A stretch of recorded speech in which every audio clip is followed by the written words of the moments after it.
In the intricate world of Game of Thrones, where power struggles, shifting allegiances, and hidden motives drive the narrative, the relationship between Sir Barristan Selmy, Jorah Mormont, and Daenerys Targaryen is a fascinating tale of honor, betrayal, and redemption. Today, we'll dive deep into why Sir Barristan Selmy, a man known for his unparalleled sense of duty and honor, always suspected that Jorah Mormont was not entirely loyal to Daenerys. This analysis will explore their histories, the circumstances of their meeting, and the nuanced dynamics that ultimately led to Jorah's betrayal being revealed. To begin, let's talk about Sir Barristan Selmy, one of the most respected knights in Westeros. Barristan's reputation wasn't just built on his skill with a sword, though he was unmatched in combat, but also on his unwavering commitment to the ideals of knighthood. He earned the nickname Barristan the Bold at a young age, after disguising himself as a mystery knight and competing in a tourney against men far older and more experienced.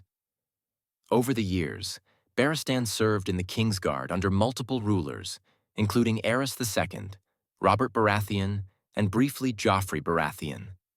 His decades of service in the Kingsguard made him an eyewitness to countless acts of betrayal, deceit, and manipulation at the highest levels of power.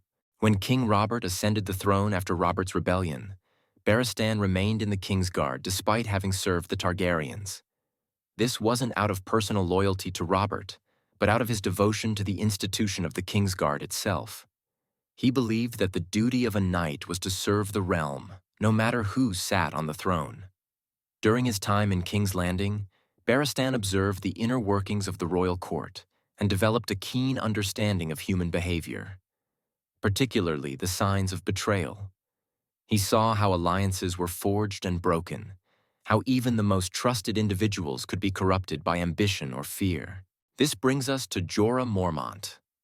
Jorah's story begins far from the chaos of King's Landing, on the remote island of Bear Island in the north. As the son of Jorah Mormont, Jorah was born into a house with a long tradition of honor and loyalty.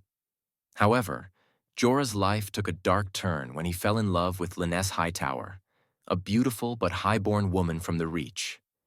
To maintain her extravagant lifestyle, Jorah made increasingly desperate decisions, culminating in the sale of poachers into slavery. In Westeros, where slavery is outlawed, this act was a grievous crime, and Jorah was forced to flee to Essos to escape execution. In exile, Jorah became a sellsword, offering his services to the highest bidder. It was during this time that he came into contact with Varys, the enigmatic master of whisperers in King Robert's court. Varys, always seeking ways to protect Robert's reign, recruited Jorah to spy on Daenerys Targaryen, who was living in exile in Essos with her brother Viserys. In exchange for his loyalty, Jorah was promised a royal pardon, a chance to return to Westeros and reclaim his honor. This promise was an irresistible lure for Jorah, a man burdened by shame and longing for redemption. Now let's shift to Daenerys. At the time Jorah entered her service, Daenerys was a vulnerable and inexperienced young woman, overshadowed by her brother's overbearing presence. Jorah's initial role was to act as a spy, feeding information about Daenerys and her movements back to Varys. However, as Daenerys grew into her own and began to assert herself as a leader, Jorah's feelings for her began to change. He became genuinely loyal to her cause, not out of duty or obligation, but out of love and admiration. This duality in Jorah's character, his genuine love for Daenerys juxtaposed with his initial betrayal, made him a complex and tragic figure. For a time, Jorah was able to conceal his past and serve Daenerys faithfully. But as we'll see, his secret was not as well hidden as he might have hoped. When Barristan Selmy joined Daenerys' court, he brought with him decades of experience and a sharp eye for deception. Barristan's suspicions of Jorah were not based on personal animosity, but rather on his understanding of human nature. Having served in the Kingsguard, Barristan had seen how desperation and ambition could lead even the most honorable men astray.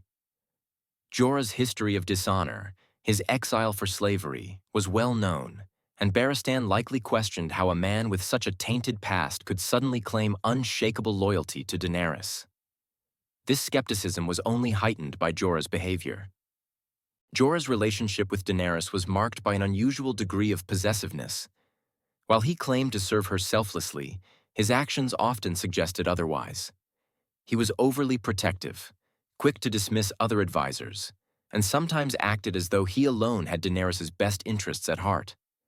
To Barristan, this behavior would have appeared suspicious. Why would a disgraced knight, with no ties to House Targaryen, be so devoted to Daenerys? The most logical explanation was that Jorah had something to gain from his service, perhaps a pardon or some other reward from Westeros. This brings us to the pivotal discovery of the royal pardon. In the TV series, the pardon is a physical letter signed by King Robert Baratheon, delivered to Daenerys as proof of Jorah's betrayal.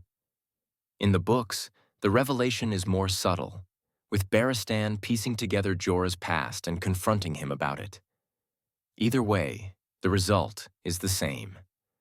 Jorah's treachery is exposed, and Daenerys is devastated. The discovery of the pardon validated Barristan's suspicions. It confirmed that Jorah's initial loyalty to Daenerys was not born of genuine belief in her cause, but out of a desire to redeem himself in the eyes of Westeros. For Barristan, this was a painful reminder of the many betrayals he had witnessed throughout his life. But it was also an opportunity to prove his own loyalty to Daenerys. By exposing Jorah's secret, Barristan demonstrated his commitment to protecting her from harm, even if that harm came from within her own court. The fallout from this revelation was significant. For Jorah, it marked the beginning of his exile from Daenerys' court and his long road to redemption. Stripped of her trust, he was forced to confront the consequences of his actions and grapple with the reality that he might never regain her favor. For Daenerys, the betrayal was a harsh lesson in leadership. It taught her the importance of vigilance and the dangers of misplaced trust. And for Barristan, it was a moment that reaffirmed his role as a true and honorable knight, committed to serving the rightful queen. In conclusion, Barristan Selmy's ability to recognize Jorah Mormont's betrayal was a testament to his wisdom, experience, and unwavering sense of duty. While Jorah's eventual redemption added complexity to his character, his betrayal served as a powerful reminder of the moral ambiguity that defines the world of Game of Thrones. Thank you for watching, and don't forget to like, share, and subscribe for more deep dives into the rich tapestry of Westeros.